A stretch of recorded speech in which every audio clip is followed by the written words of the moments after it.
Hello, my name is Xin Wang. I'm a postdoc at the National University of Singapore. The paper I'll be presenting today is titled On Private Peering Agreements Between Content and Access Providers, a Contractual Equilibrium Analysis. On the internet, content providers such as Netflix, Google, Facebook, and Amazon offer various content services to users. Access providers such as Comcast, AT&T, and Sprint use the network they build to deliver data traffic between content providers and users. Traditionally, data delivery between access providers and content providers are based on settlement-free peering agreements. Under these agreements, the access providers deliver data traffic without any form of compensation. And the data delivery is best effort. That is, the quality of delivery such as network delay and packet loss cannot be guaranteed. In recent years, however, the internet traffic keeps growing fast due to the growing popularity of data-intensive services, especially online video streaming. For example, Netflix solely contributes 15% downstream traffic across the entire internet in 2018. As a result, such traffic growth has caused a serious network congestion and degraded user experience. This figure shows the average throughput of Netflix users at Comcast network. We can observe that in 2013, the throughput degraded 25% from around 2 to 1.5 megabits per second. This caused a dispute between Comcast and Netflix. Comcast claimed that Netflix was sending too much more traffic to transit providers than what it can accommodate and caused the congestion, while Netflix claimed that congestion was made intentionally by Comcast to force it to pay for direct connectivity. To resolve this issue, Netflix reached a deal with Comcast on a direct connection in February 2014. Netflix paid Comcast to get direct access to Comcast's network. We can observe that throughput bounced almost twofold after the deal. The direct connection deal between Netflix and Comcast is a kind of private peering contract. It refers to that access providers, APs, improve the data delivery quality of content providers, CPs, for a fee. For example, the AP could deploy memory storage to cache data for the CP or dedicate bandwidth resources to build a direct connection with the CP like Comcast did. Since private peering raised policy concerns such as net neutrality, the US FCC has requested the peering agreements Netflix signed with Comcast for investigation. However, due to the complexity of private peering, it is not well understood, and the FCC is unclear about the policy implications on private peering, and therefore it has not regulated the existing peering contract. To help understand private peering contracts, in this paper, we study the formation and the evolution of the peering contracts. In particular, we want to know what kind of CPs and APs have incentives to sign peering contract first. Furthermore, what is the best response strategy of providers if others sign peering contracts? Then, as the providers sign and adjust contracts, an equilibrium of contracts may form. How does the equilibrium look like? Finally, providers' characteristics and market environment keep changing. Correspondingly, how does the contractual equilibrium change or evolve? To answer these questions, we first build a model to characterize the peering contracts among the providers. We consider an internet content market such as online video streaming. It consists of a set of CPs which compete with each other for end users. Also, we consider there are a set of APs which offer data delivery services. CPs and APs may wish to establish private peering relationships. For any pair L of a CP and an AP, we model their contract terms by a tuple of contractual level phi L and money tariff transfer psi L.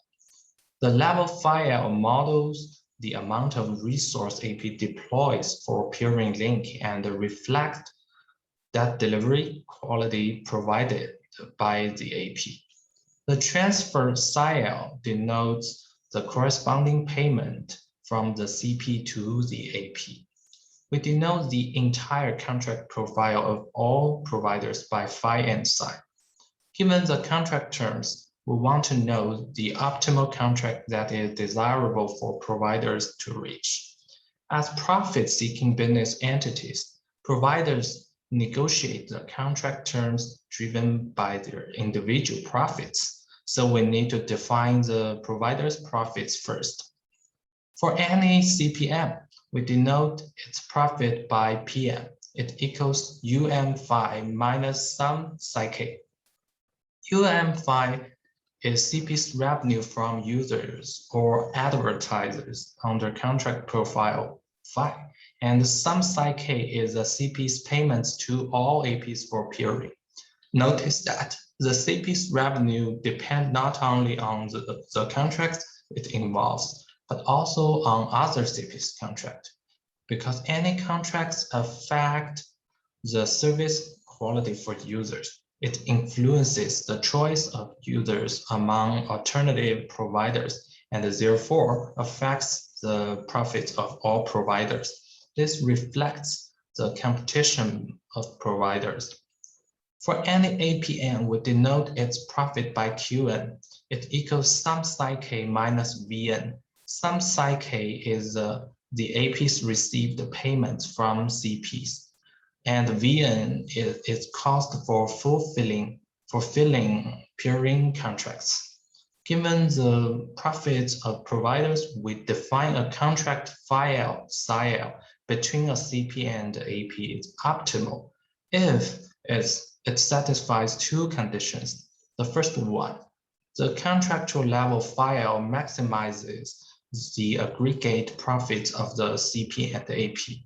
This condition guarantees the contract outcome is Pareto optimal for the CP-AP pair. That is, there doesn't exist another contractual level under which one provider's profit can be increased without reducing that of the other. The second condition requires the transfer psi L equalizes to the two providers' profit gain. That is a difference in profit derived from signing a contract. This condition is desirable since it guarantees a fairness in the sense of egalitarian bargaining solution. Furthermore, we define the entire contract profile phi psi is an equilibrium. If the contract of each CP-AP pair is optimal, in an equilibrium, no pair of CP and AP has incentives to unilaterally change their contract. And in our model, equilibrium always exists.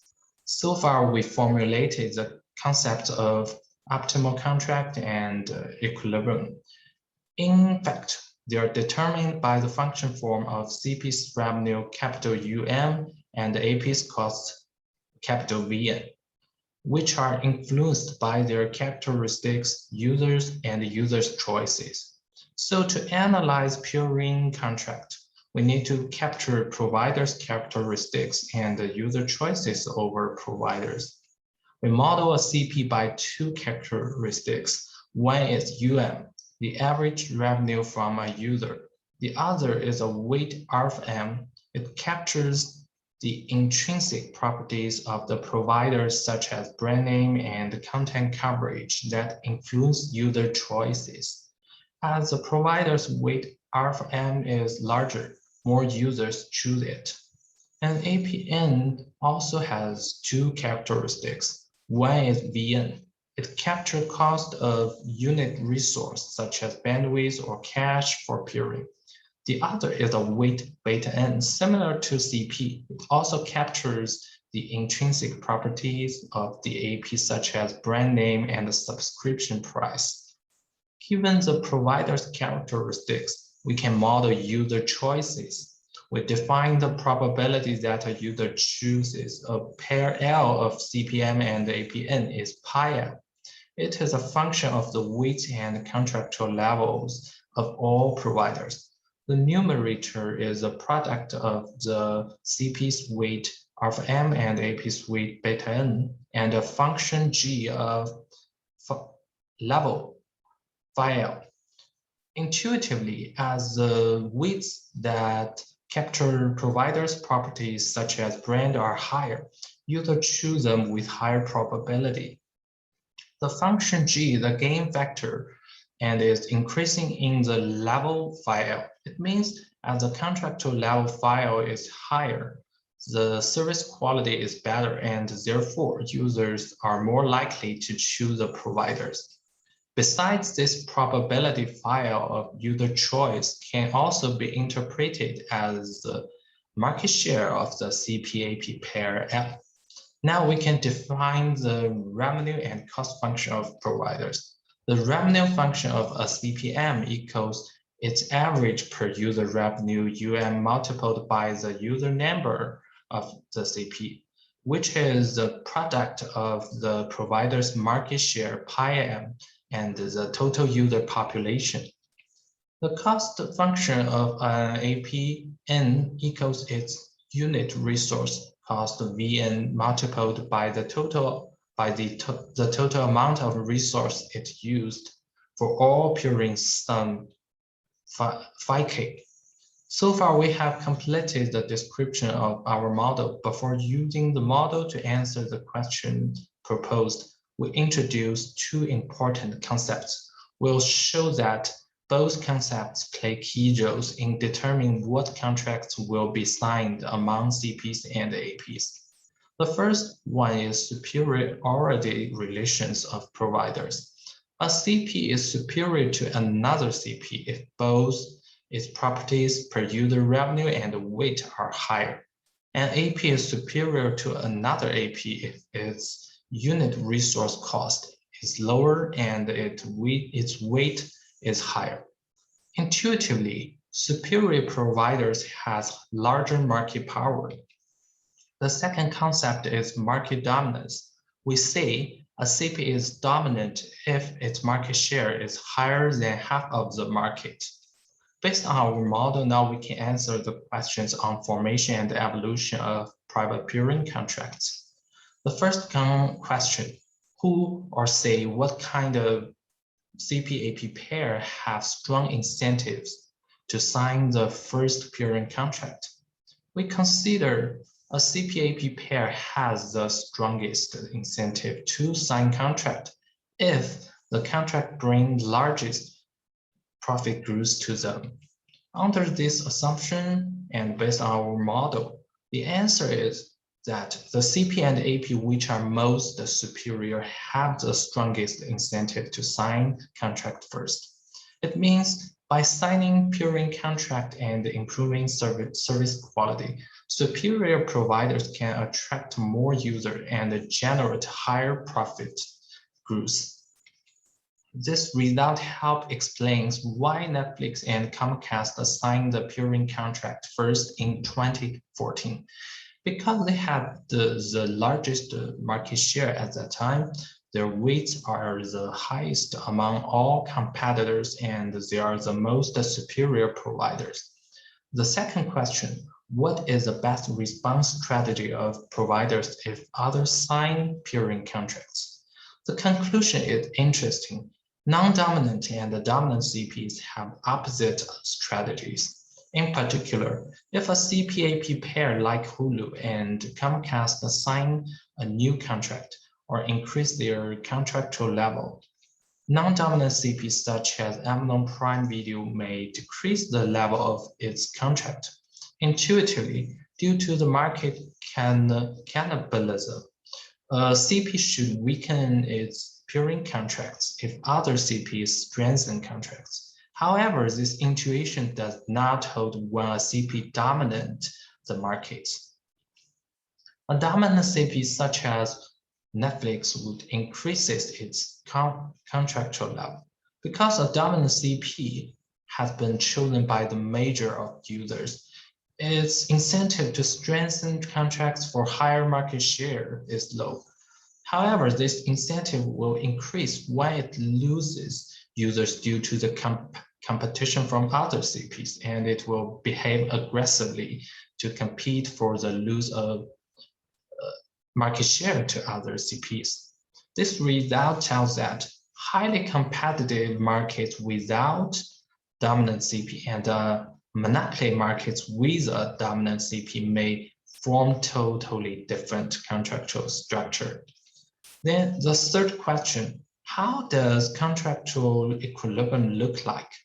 The result is in an equilibrium, the contractual level of a CPAP pair is positively correlated to their superiority. It means if a provider is superior to another provider, it will reach contracts with higher contractual level and better service quality in an equilibrium. This shows the market share and profit gaps among providers will widen under equilibrium. And so private peering may be a means for superior providers with better intrinsic characteristics to enlarge their advantages. The final question, how does contractual equilibrium evolve? CP's characteristics and market environment are continually changing. For example, Netflix has been adjusting its subscription prices, and the market penetration of online video streaming keeps growing these years and reached 83% by 2020. With this change, how will the equilibrium change?